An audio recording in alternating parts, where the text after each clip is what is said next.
فرمائے گا۔ صلو علی الحبیب۔ محترم و مکرم ذی وقار حاضرین و ناظرین، میرے بیان کا موضوع ہے سخاوت مصطفیٰ صلی اللہ علیہ وآلہ وصحبہ وسلم۔ حدیث میں ہے کہ حضور صلی اللہ علیہ وآلہ وسلم سے جب کبھی کوئی سوال کیا جاتا تو آپ نہیں فرماتے تھے، اور ایک اور حدیث ہے کہ حضور صلی اللہ علیہ وآلہ وسلم نے فرمایا تم مجھے بخیل نہیں پاؤ گے۔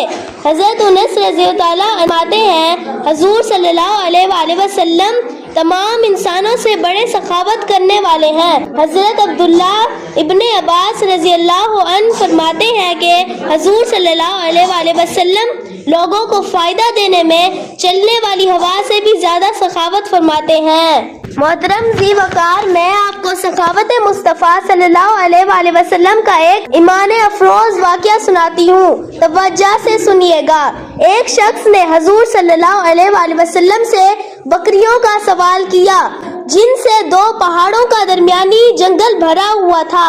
آپ نے وہ تمام بکریاں اس آدمی کو دے دیں۔ وہ آدمی بہت خوش ہوا اور اس نے اپنی قوم میں جا کر اعلان کیا کہ اے میری قوم، تم اسلام لے آؤ۔ اللہ کی قسم، محمد صلی اللہ علیہ وآلہ وسلم ایسی سخاوت فرماتے ہیں کہ محتاجی کا خوف نہیں رہتا۔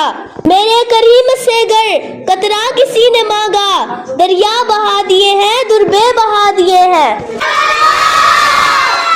اسی طرح حضور صلی اللہ علیہ وآلہ وسلم 100 اونٹ عطا کیے ہیں۔ کسی کو سونا دیا، کسی کو اونٹ دیے، کسی کو درہم دیے، کسی کو دینار دیے، تو کسی کو مال دیا اور بے حساب دیا۔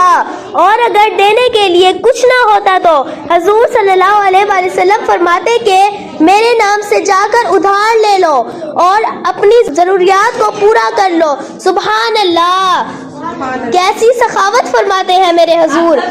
آخری